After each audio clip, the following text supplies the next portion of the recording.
Now we are in Puglia with L'Archetipo's Littroto. So they have multiple lines of these. I think they have a white, which actually might be orange. I'll check that one out next. A red and a rosé. And I've been looking for a producer to, highlight from Puglia for a bit. And I was really excited when Nomadic suggested we check these guys out because I think that their winemaking generally, I would consider them one of the ones that's kind of like natural wine in disguise. You'd never know it. It's just really great what you would want and expect from an Italian wine, but made naturally, and sometimes in liters, which, like, what more could you want than that? So this one is a blend of a lot of stuff. Oh, actually, now that I'm looking at it, it even has a little bit of white in there. Interesting. So Aglianico, Fiano, Primitivo, Negro Amaro, Greco Bianco, and Moscatel. So that's a lot going on there. They must have, I guess what they're probably doing, my guess with this project is they probably have a lot of larger barrels, and probably vats, actually, stainless steel vats of wines that they're having. And I bet they're doing different blends until they find one that they like for the Rosso, find one that they like for the Rosato, and find the one that they're liking for the white. But yeah, this one I just picked immediately because I thought it's just what I want to drink with all the food that I want to eat right now. So before we get too ahead of ourselves, that's what it's made of. And yeah, let's dive into the top. It just smells like Italian wine in all the ways you want it to. But it's not that simple, honestly, which makes sense because now, having told you all the different wines that are in it, there's got to be quite a few, each wine, even if it's just like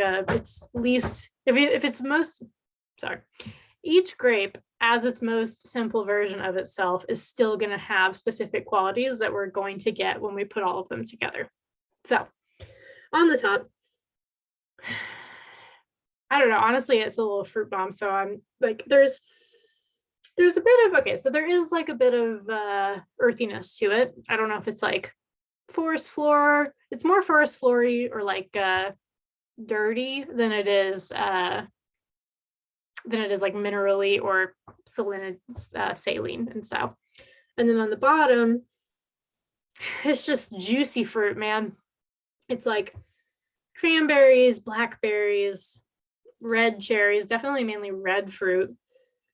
Honestly, there's now, especially I'm probably looking for it now that I know there's some white grapes in there, but like it's aromatic, and it's aromatic, and it's not that I'm getting white fruit more than red fruit from that, but like it's just very aromatic and light. So that Moscatel is probably contributing to that. And I lied, I think there is a little bit of salinity in here as well. It's like a salt covered cranberry, maybe. All right, let's try it.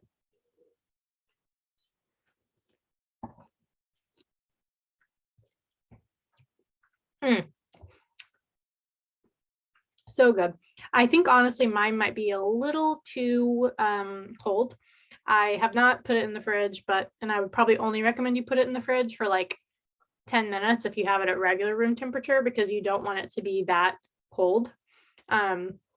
Because I don't think that I'm getting quite the amount of expression that I would expect to get from it being a little bit more open. It also just tastes a little bit tight.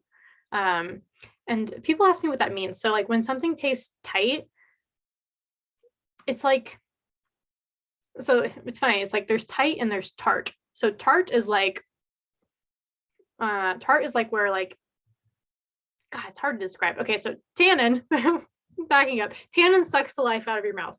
When something is really tart or like sour, I mean, you know what that feels like, because if you've had sour candy, it makes your mouth go like, but it's not the same as tannin. It doesn't suck the life out of your mouth. It just kind of makes you make that mouth shape and like surprises and delights, hopefully, your mouth.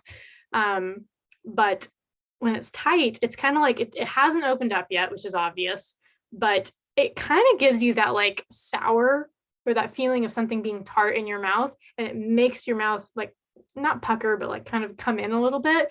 And it just kind of disappears quickly. So if you feel a combination of those things, or like, oh, I'm not sure that I really got that much from that, and you have that kind of like sucking in feeling somewhere in your mouth, that's when you know it's tight and when it needs some more time in the glass. So I don't think this one should need that much time, because this is not, you know, some Barolo that needs ages to decant and open up. But I just don't think that it's quite the temperature that I want it to be, because I know the food that I want to have it with, and I know that this is not quite the temperature that I want it to be for that. Anyways, one more sip and then I'll talk to you about the pairings.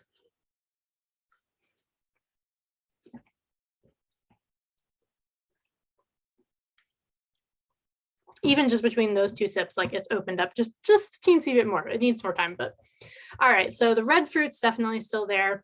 The everything about it's like very medium, which is why I love this as like a sharing, just general Italian food wine. So it's like medium body, medium acid, medium tannin. So it's like opened the door to where you can have it with darker meats, which is exciting because I want this wine to go with all the classic Italian foods you can think of. And not so much like you could have it with pizza and it would be fine, but like I like to save my lighter, more glue style wines for that. This is when you want to get your bolognese going. You want to get your stews with like braised beef, I don't, whatever you put in the stews, and lentils or whatever, like that's going to be great here. And you sort of like meat sauce, like ragu, bolognese, salamis, like cheese boards. This is a really easy pairing wine, but there's not that many wines that I end up putting in the clubs where I feel great putting them with red meats. So I always want to highlight them when we get them, because I think that it's important that like if you're eating red meats or porks or whatever, that you have something for it. I try to eat less red meat, so that's probably a better pairing. But you're probably getting your wines picked based off of my diet and what's available as well, because it's better for the planet too. But sometimes you just want your bolognese, and this is the one. So enjoy.